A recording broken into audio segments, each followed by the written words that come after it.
तुम्हाला बोलवणे कशासाठी?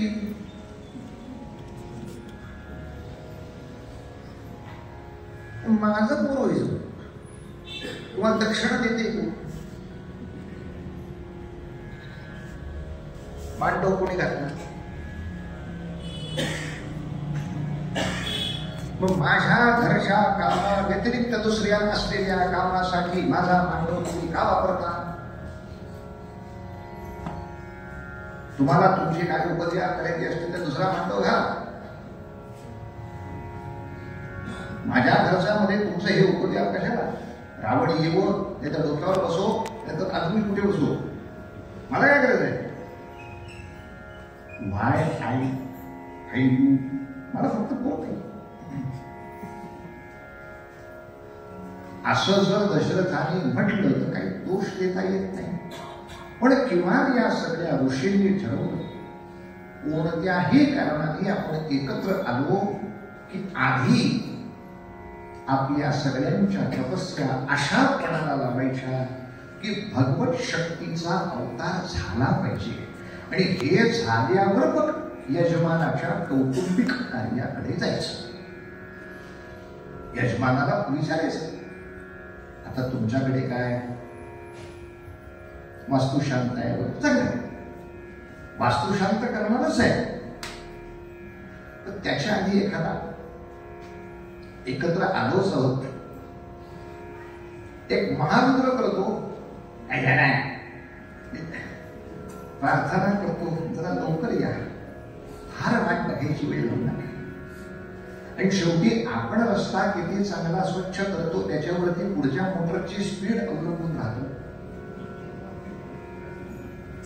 किंवा रस्ते तर साफ करू.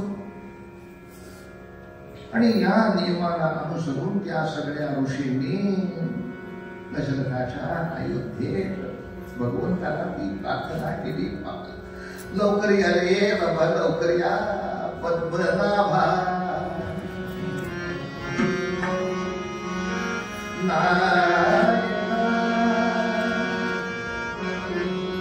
पद्मनाभा नारायण पद्मनाभा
जगत जीवना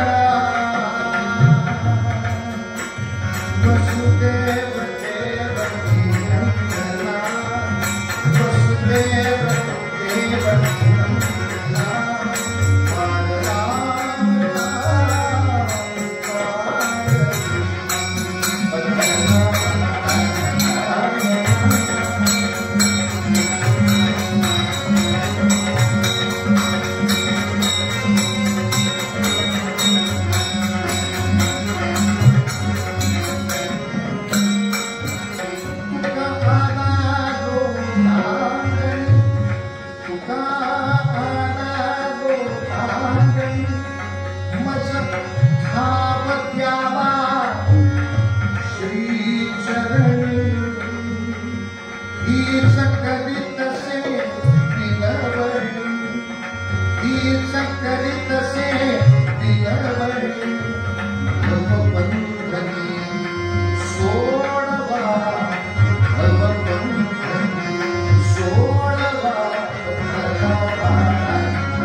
सदरपर्यंत जायचं पोचलो पुढे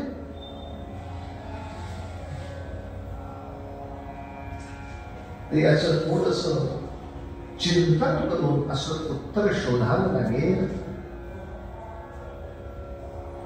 राम मिळवण्याचा पंथ एक वेळ थांबले, संपते.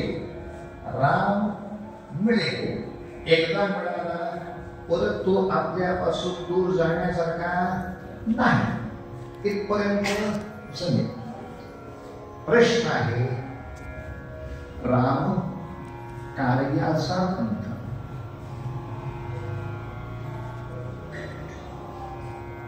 आणि तो गेली 28 युग आपण पाहतोय, तो मात्र अनंत आहे. पण राम कार्य ही कधीच न संपणारी वाट आहे. या जगामध्ये आता राक्षसच नाही अशी अवस्था जगात असूच शकत नाही.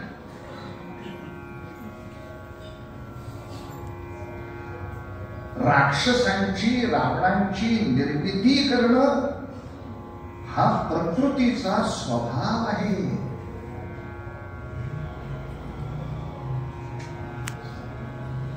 एखादं चांदीचं भांड गंजून जावं अशी आपली पवित्र इच्छा असेल तर काय कष्ट करावे लागतात भांड गंजण्यासाठी. दुर्लक्ष करून ठेवून दिलं की प्रकृती आपोआप काय करू शकते, गंजवू शकते. अधपात होणं स्वभाव आहे. वरनं पाणी सुटलं की त्यांनी खाली निघून येणं स्वभाव आहे. पाण्याला वर नेणं हा बुद्धीचा प्रभाव आहे. पांडुरंग वासुदेव पांडुरंग